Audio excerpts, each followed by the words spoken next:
Morning, सत श्री अकाल, नमस्कार, आदाब। दोस्तों, मैं हूं आपका डॉक्टर अंकित।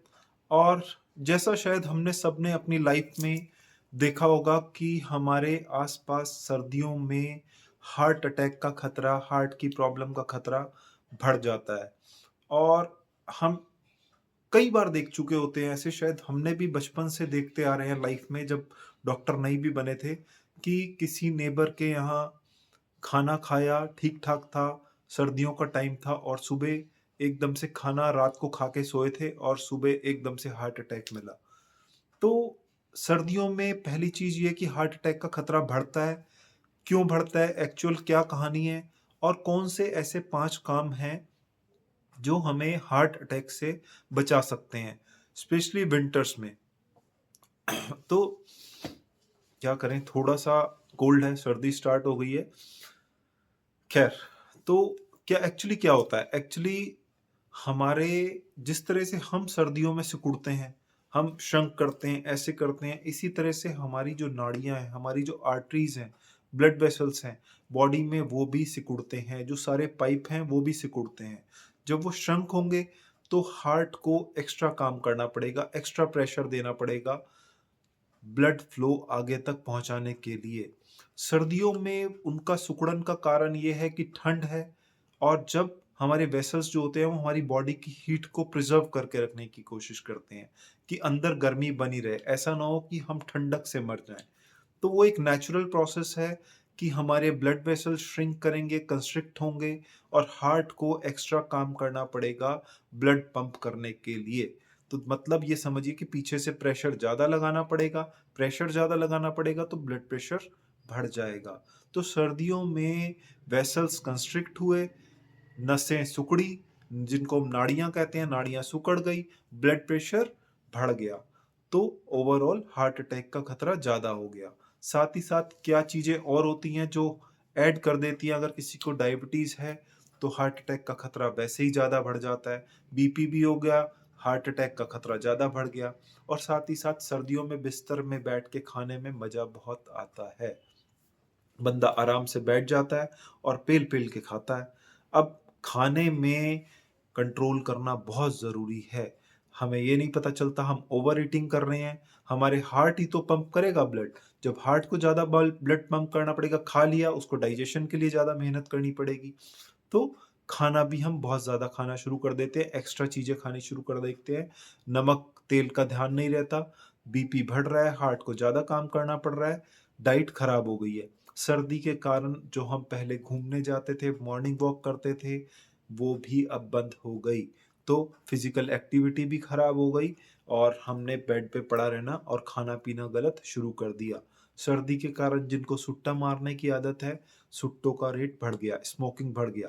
तो ये सब कारण तो हमारे नॉर्मल लाइफस्टाइल में है ही, लेकिन नेचुरली भी कुछ स्टडीज ऐसी भी कहती हैं जो हमारे खून के धक्के होते हैं, जो प्लेक्स होते हैं हमारी नाड़ियों में, वो प्लेक इनस्टेबल हो जाते हैं, अनस्टेबल हो जाते हैं विंटर्स में। वो इधर उधर एकदम से मूव करके कोई ना कोई नस ब्लॉक कर देते हैं, तो स्ट्रोक और हार्ट अटैक का खतरा बढ़ जाता है। तो प्लेक इंस्टेबिलिटी भी एक कारण है सर्दियों में हार्ट अटैक या हार्ट रिलेटेड प्रॉब्लम या स्ट्रोक, दिल दिमाग का दौरा बढ़ने का। और लास्टली, आप पानी कम पीते हैं। सर्दियों में डिहाइड्रेशन ज़्यादा डेंजरस है गर्मियों के। पानी की कमी, फ्लूइड की कमी, क्यों? क्योंकि बार बार हम यूरिन जाते हैं सर्दी के कारण, पेशाब निकले जा रहा है, हमें प्यास कम लग रही है सर्दी में, हम पानी कम पीते हैं और डिहाइड्रेटेड रहते हैं। बहुत ही इंपॉर्टेंट चीज़ है डिहाइड्रेशन। तो सर्दियों में भी पानी पीने का ध्यान रखना है। कुछ लोग ऐसे होते हैं, बार बार बाथरूम जाना पड़ेगा। अरे बार बार बाथरूम जाना अच्छा है, आपकी बॉडी साफ हो रही है, लेकिन उस कारण से हम अपने पानी को, हम अपने फ्लूइड को नहीं रोक सकते, रिस्ट्रिक्ट नहीं कर सकते। तो ये सारे तो कारण हुए क्यों ब्लड प्रेशर या हार्ट रिलेटेड प्रॉब्लम ज़्यादा होने का चांस हो जाता है सर्दी में। अब कौन से ऐसे हमें काम करने हैं जो बचाव में हमारी हेल्प कर सकते हैं? बहुत ही ईज़ी काम है। सबसे इम्पोर्टेंट चीज़ है कि हमें सडन एक्सपोज़र बाहर ठंड का नहीं लेना। जब सर्दी का मौसम शुरू हुआ है, हमें अपने, ऐसा नहीं है कि हम टाइट क्लॉथ्स पहन के और बहुत एक ही सिंगल सा रजाई सा पहन के ऐसे बैठ गए, नहीं, लेयर्स वाले क्लोथ पहने। एक लेयर, 2 लेयर, थोड़ा लूज़ रहे, जिससे कि हम फिज़िकली भी एक्टिव रहें, और लेयर्स वाले क्लॉथ हमें ज़्यादा वार्म देंगे, उनमें लेयरिंग होगी, हमारा मूवमेंट भी रिस्ट्रिक्ट नहीं होगा और हमारे लिए अच्छा रहेगा। और एकदम से सडनली बाहर नहीं जाना है ठंड में, थोड़ा-सा अपने रूम की पहले विंडो खोली, थोड़ा देर तक आपने उसमें एडजस्ट हुए, फिर खड़े हुए, हल्की-सी स्ट्रेचिंग करी, हैंड्स के मूवमेंट किए, कुछ हैंड स्विंग करी या 2-4 मिनट की हल्की-सी वॉक करी, और फिर हम बाहर निकलें अपने कमरे से, तो ज़्यादा अच्छा है। बॉडी मूवमेंट में आएगी, जो नसें सर्दी के कारण सिकुड़ी हुई थी, वो थोड़ी-थोड़ी सी खुलेंगी, वेसल्स कंस्ट्रिक्ट हुए हुए थे, वो थोड़े डायलेट होंगे, और हम उस बाहर वाले एटमॉस्फेयर को ईज़िली अडॉप्ट करेंगे और हार्ट अटैक का खतरा कम हो जाएगा। तो सबसे पहला काम हमें यही करना है कि थोड़े से मूवमेंट्स करने हैं, उठने के बाद लेयर्स वाले क्लॉथ पहनने हैं, एकदम से बाहर नहीं जाना है। दूसरा काम हमें करना है कि अगर हम अल्कोहल लेते हैं तो हमें अल्कोहल नहीं लेनी है, हमें सुट्टे नहीं मारने हैं। अगर आप सुट्टे ज़्यादा लेते हैं तो सर्दियों में कम करना ज़रूरी है। हमें स्मोक और अल्कोहल नहीं करना।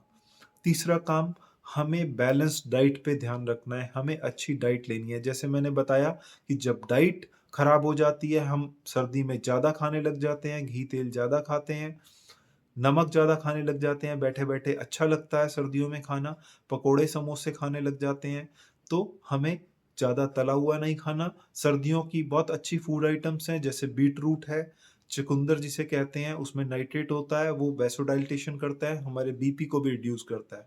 बहुत अच्छी चीज़ है, सर्दियों में बीट रूट का सेवन करें, फ्रूट्स अच्छे से खाएँ, वेजिटेबल्स खाएँ, स्वीट पोटैटो होता है, शकरकंदी जो होती है, वो बहुत अच्छी है। पोटेशियम वाली चीज़ें खाएँ, नींबू या कुछ खट्टे फल, पोटेशियम वाली चीज़ें हार्ट के लिए बेनिफिशियल हैं, और स्पेशली फ्रूट्स में पोटेशियम ज़्यादा होता है। हरे पत्तेदार सब्जियों में पोटेशियम ज़्यादा होता है, नींबू में ज़्यादा होता है, तो खट्टे फल और हरे पत्ते वाली सब्जियाँ अच्छी रहती हैं, क्योंकि ये पोटेशियम रिच है और हार्ट के लिए अच्छा है। तो सर्दियों में, सर्दियों की ये फूड आइटम्स हैं, फ्रूट, वेजिटेबल्स और ओमेगा 3 फैटी एसिड्स वाले हमें ऑयल यूज़ करने हैं। जैसे मैं हमेशा कहता हूँ कि अनसैचुरेटेड फैटी एसिड्स वाले, जैसे तिल का तेल है, ग्राउंडनट ऑयल है, या मस्टर्ड ऑयल भी यूज़ कर सकते हैं, ऑलिव ऑयल, ये सब आप तेल भी ये वाले यूज़ करिए, सैचुरेटेड फैट वाली चीज़ें कम यूज़ करनी है। और साथ में ही हमको लाइट एक्सरसाइज करते रहना है। हमें अपने मूवमेंट्स बंद नहीं करने हैं। लाइट एक्सरसाइज बोले तो जब वेदर थोड़ा-सा सही हो, हमें बिल्कुल सेडेंटरी लाइफ़स्टाइल नहीं लेना है। हमें थोड़ा-थोड़ा सा एक्सरसाइज करते रहनी है। जब हल्की-सी धूप आए या जिसको जैसा मौसम सूट करे, हमें दुबक के बैठने की ज़रूरत नहीं है।